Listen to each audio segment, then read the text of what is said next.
Olá, queridos alunos, reiniciando os nossos estudos, compreendendo a doutrina espírita, especificamente o Livro dos Espíritos, nossa última apresentação, que é a questão 9, em que Kardec, em suas conclusões, vai encerrar toda a obra, mostrando o que a doutrina espírita nos oferece.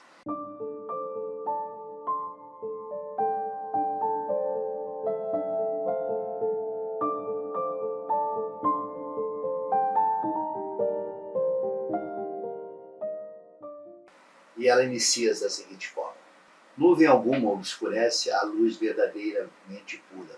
O diamante sem jaça é o que tem mais valor. Julgai, pois, dos espíritos pela pureza de seus ensinos. Não ouvideis que, entre eles, há os que ainda se não despojaram das ideias que levaram da vida terrena. Então ele está te mostrando que, mesmo desencarnando, ainda se conserva traços da vida terrena. Por isso, a necessidade de termos atenção nas mensagens recebidas. Se elas não estão viciadas com as mesmas ideias quando aqui ainda habitavam, quando aqui estavam encarnados.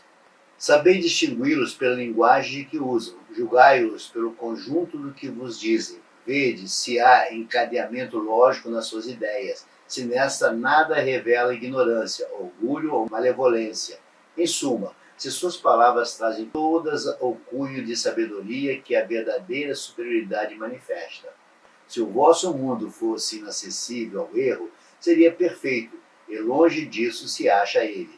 Ainda estáis aprendendo a distinguir do erro a verdade. Faltam-vos as lições da experiência para exercitar o vosso juízo e fazer-vos avançar. A unidade se produzirá do lado em que o bem jamais esteve de misturar com o mal.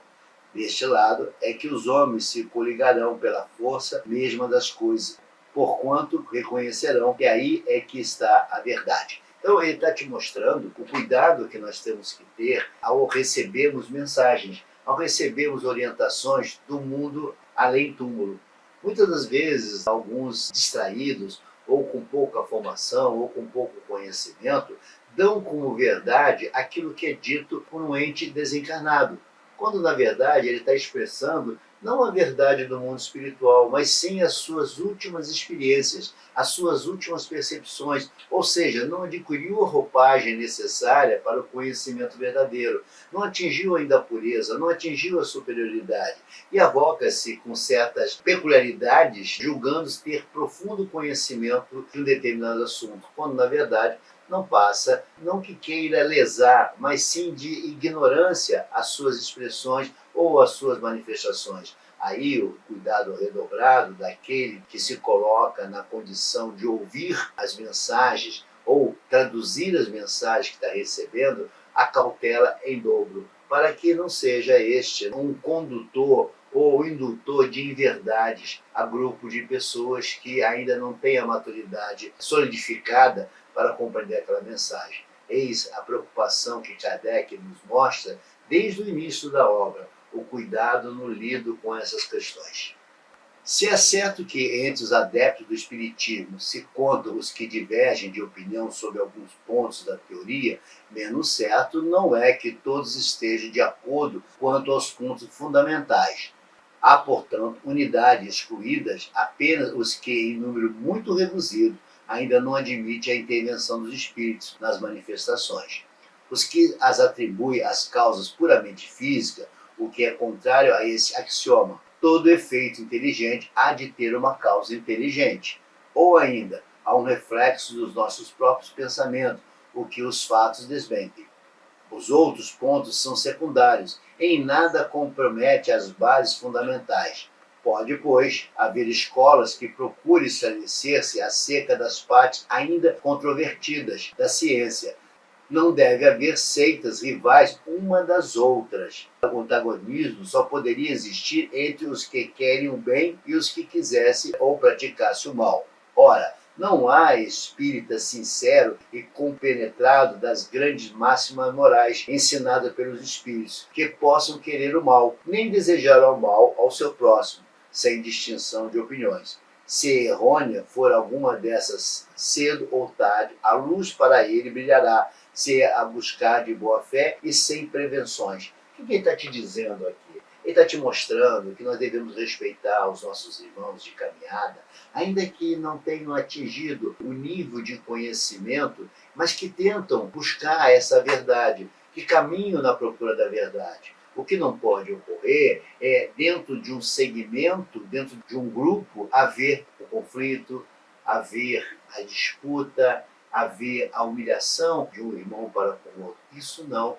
Então, ele está te mostrando que nós devemos não sermos antagonistas dos nossos irmãos, mas sim parceiros dessa jornada, nos auxiliando nessa caminhada, para que, sem impormos, possamos mostrar ao outro o ponto de vista que não é nosso, mas sim aquilo que os espíritos superiores nos legaram. Este é o caminho a ser seguido. Este é a orientação que nos é dada. Não criarmos conflito dentro das instituições que estamos convivendo. Muito ao contrário, aprendamos a respeitar a opinião, aprendamos a respeitar o ponto de vista de cada um. Ainda que esse ponto de vista esteja equivocado, ainda que esse ponto de vista esteja desalinhado com a doutrina. Mas nos resta, sim, através de exemplo, através de argumentos sólidos, mostrar o equívoco que aquele irmão está a cometer na caminhada dentro da doutrina espírita. Então, as críticas que normalmente fazemos, mordazes críticas, devem ser contidas, deve ser demonstrado o equívoco do outro com inteligência, sem imposição, mas sim com esclarecimento, com orientações, para que aquele que trafega pelo caminho ainda obscuro possa encontrar a luz, como todos nós estamos fazendo, através do desejo, da vontade, da busca desse conhecimento, na busca dessa verdade. O argumento supremo deve ser a razão, e a moderação garantirá melhor a vitória da verdade do que as diatribes envenenadas pela inveja e pelo ciúme. Os bons espíritos só pregam a união e o amor ao próximo, e nunca um pensamento malévolo ou contrário à caridade pode provir de fonte pura. Então ele está te mostrando que mesmo aqueles espíritos que se colocam em situações de antagonismo ou de ferrenhos críticos a determinados posicionamentos, mostra não a sua superioridade, muito ao contrário, mostra a sua inferioridade, mostra ainda a sua ligação muito próxima da materialidade, muito próximo ainda aos resquícios que carrega da sua recente vida encarnada. Então, o convite que nos é falado é que tenhamos moderação, que coloquemos sempre a razão à frente desses fenômenos, desses efeitos, para que possamos dela sorver o melhor conhecimento, trazer o melhor ensinamento, que sempre há de estar revestido de caridade e de amor ao próximo. É o que mostra essa superioridade dos espíritos. O espírito que não carrega o amor ao próximo, a caridade como bandeira, não é um espírito ainda adiantado. Está na senda do progresso, mas ainda não se mostra perfeitamente adiantado para apresentar questões de orientação a quem quer que seja. E isso cabe àquele que é ouvinte, àquele que faz perguntas, àquele que se vale dessas informações do mundo espiritual, saber separar o joio do trigo, saber distinguir o que é verdade, o que ainda é um equívoco. E ele, ao encerrar esse trabalho, nos deixa uma mensagem de Santo Agostinho, que vai nos falar: por bem largo tempo, os homens se têm estraçalhado e anatematizado mutuamente em nome de um Deus de paz e misericórdia, ofendendo com semelhante sacrilégio. O Espiritismo é o laço que um dia os unirá, porque lhes mostrará onde está a verdade, onde o erro. Durante muito tempo, porém, ainda haverá escribas e fariseus que os negarão, como negaram Cristo. Quereis saber sobre a influência de que espíritos estão as diversas seitas que entre si fizeram partilha do mundo? Julgai-o pelas suas obras e pelos seus princípios. Jamais os bons espíritos foram os instigadores do mal, jamais aconselharam ou legitimaram o assassínio e a violência. Jamais estimular os ódios dos partidos, nem a sede das riquezas e das honras, nem a avidez dos bens da terra. Os que são bons, humanitários e benevolentes para com todos, esses os seus prediletos e prediletos de Jesus, porque segue a estrada que esse lhes indicou para chegarem até ele. É Santo Agostinho que nos deixa a mensagem final, nos mostrando que a doutrina espírita ela não se coloca na posição como uma religião ou como uma seita. Não, ela é uma ciência, ela está pautada dentro da filosofia, ela está na trilha dos ensinos máximos de Jesus. E muitas das vezes confundido como religião. Não, a doutrina espírita não tem essa pretensão, nem deseja ocupar, como dissemos lá no início da obra, ocupar a condição de ser mais uma religião ou mais uma seita. Não, ela quer te trazer as verdades contidas nos evangelhos do Cristo, nos ensinos do Cristo, na mensagem do Cristo, no projeto do Cristo. É isso que a doutrina se propõe a apresentar a todos nós. É preciso que tenhamos racionalidade na leitura dessa obra. Precisamos colocar a razão sempre, sempre, para que possamos, à frente desses efeitos, desses eventos, podemos analisar e, como cientistas, efetivamente dissecar aquilo que está sendo apresentado. E Santo Agostinho nos traz aqui a clareza que devemos ter, observando não só o que os espíritos falam, mas também o que nós escolhemos para seguir. Então, é só ver a mensagem que é passada. Vamos colocar primeiro na questão dos espíritos. A mensagem que é passada, ela é de amor, ela quer o bem, ela tem vistas a melhoria daquele que está recebendo a mensagem, é de um bom espírito. Se ela tem algum ponto de maldade, ou alguma ofensa, ou alguma coisa negativa, a gente tem que receber com muita cautela, porque os bons espíritos, eles vão sempre querer o bem, vão sempre fazer o bem. Da mesma forma, quando escolhemos alguma religião ou seita para seguir, qual é a mensagem que essa seita ou religião ela transmite? É fazer o bem? O que os seus líderes estão indicando para que seja feito? É fazer o bem? Então são as cautelas que a gente tem que ter. A nossa própria razão vai dizer se aquilo é bom ou se é ruim. Se a gente observar o que é feito, como eles procedem, a gente já pode ter aí uma noção de se aquilo é bom ou se é ruim. Nenhuma seita, nenhuma religião que advoga no sentido da segregação pode ser vista com bons olhos por todos nós. Nenhuma seita que separa a família, nenhuma seita que traz privilégios à sua caixa ou àquele grupo pode ser vista com bons olhos. Não pode. Até porque a mensagem do Cristo foi que todos nós devemos nos amar, né?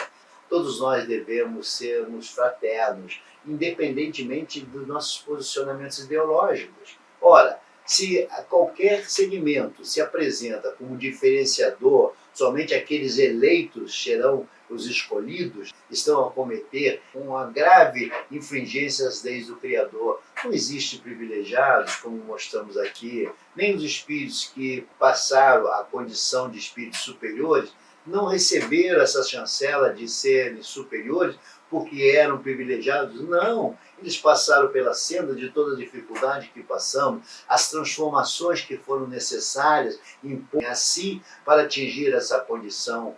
Quantas e quantas vezes falamos que a condição de santo apresentada dentro do nosso mundo encarnado são processos canônicos, são processos humanos, são processos que envolvem interesses, outros interesses econômicos, interesses pessoais. Esses são os processos que elevam a condição de santo, mas a doutrina não te apresenta dessa forma. Nenhum de nós atinge a condição de santo, até porque não somos santos, nenhum de nós somos santos, mas de espíritos superiores, sem trabalhar para isso, sem ocorrer as modificações, sem trabalhar para o seu crescimento pessoal e sua transformação moral. Ou seja, ter o verdadeiro mérito. O verdadeiro mérito. É meritório esse alcance a essas camadas de superioridade.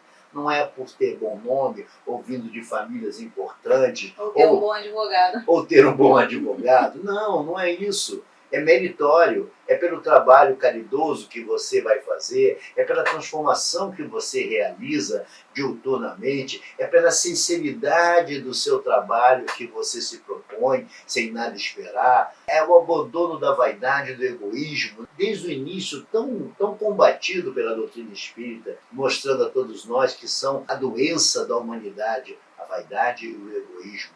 É através desse combate constante na busca dessa consciência que já atingimos a perfeição, que podemos ser legado à condição de espíritos bons ou espíritos superiores. Mas lembre-se, o Criador e suas leis não privilegiou nenhum ser, nenhum espírito. Lembre-se da primeira fala que tivemos. Todos nós fomos criados simples e ignorantes, com o único propósito de nos tornarmos espíritos iluminados, co-criadores. Mas é preciso trabalhar para isso. É preciso romper todas as nossas dificuldades de nos transformar. É preciso nos lapidar até nos tornarmos uma pedra brilhante. Então lembre-se, a doutrina espírita, ela não segrega, ela não defende estandarte, ela não se coloca na condição de uma doutrina espiritual, uma doutrina religiosa, uma seita. Muito ao contrário, ela te convida à reflexão. É você que vai decidir qual caminho deseja seguir. E lembre-se, sempre, ela vai dizer a você que o controle de suas vidas está em suas mãos, não na mão de um dirigente espiritual, não na mão do Papa, não na mão do líder religioso. Muito ao contrário, ela te diz, você quer se libertar? Você quer o caminho da felicidade? Trabalhe, transforme-se, ande na caminhada do Mestre Jesus, siga os passos do Mestre, siga o projeto de Jesus e você encontrará a paz tão almejada, a felicidade tão desejada por todos nós. Chegamos ao final desse projeto e desejamos levar nosso pensamento ao Criador para dizer a eles o nosso muito obrigado. Muito obrigado por termos feito instrumentos para que pudéssemos levar a todos vocês esse conhecimento tão precioso, tão libertador. Muito obrigado ao mundo espiritual por nos ter assessorado, nos auxiliado nessa jornada. Nada disso seria possível se não tivesse a proteção, as bênçãos do mundo espiritual, pois, como desde o início dissemos, esse projeto não é um projeto nosso, não é um desejo nosso. Nós fomos convidados a fazer esse trabalho.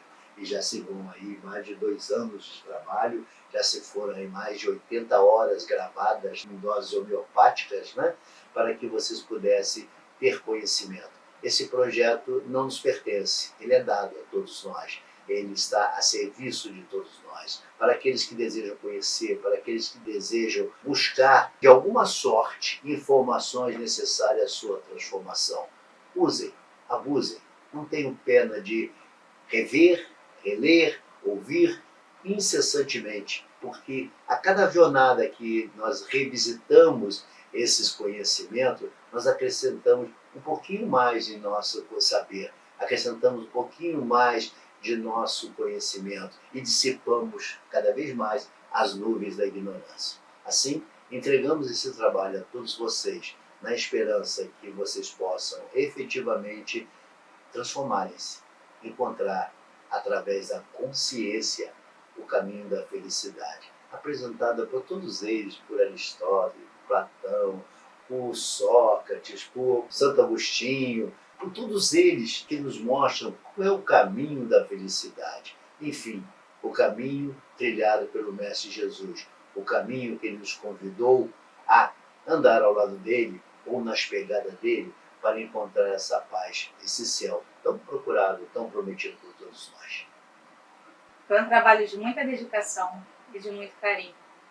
Como foi dito aqui, contamos sempre com a ajuda do mundo espiritual para que a gente pudesse passar para vocês não a nossa percepção, a nossa ideia da doutrina, mas sim o que Kardec nos legou através dos seus livros, ou seja, a obra codificada. Então, desejamos a vocês que vocês possam realmente usufruir desse trabalho em estudo, juntamente com a leitura da obra, e que todo esse trabalho possa realmente auxiliar vocês na sua caminhada enquanto espíritos no mundo encarnado, que possam ajudar a compreensão das leis divinas e de que não existe mágica nessa doutrina, e sim explicações razoáveis, existe razão, existe aplicação, que é o mais importante, porque como já falamos aqui reiteradamente, não basta conhecer, não basta simpatizar, não basta gostar da doutrina espírita, ela precisa ser aplicada.